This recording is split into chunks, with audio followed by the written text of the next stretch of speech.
Welcome to Samba Samba. Enjoy the video. You start inside Moodle by signing in and clicking your avatar at the top right. This opens your profile.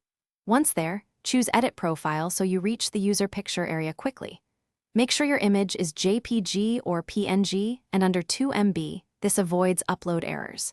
You do this now because Moodle enforces file size and type rules. Preparing the right file prevents back and forth. After selecting the file, use the Browse button to pick it from your device. Then move to the next step.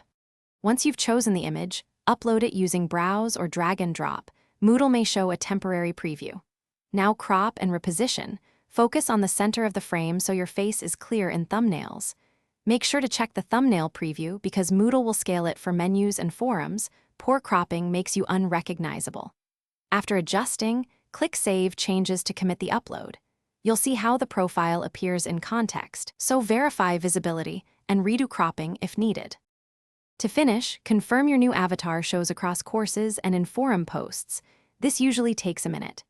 If you don't see it, clear your browser cache or log out and log back in. Cached pages often show the old image. If upload fails, check the file type and size, and remember some sites enforce stricter limits or require admin approval. If problems persist, contact your Moodle administrator with the file name and error message so they can adjust permissions or quota. Thanks for watching. Consider subscribing if we helped you.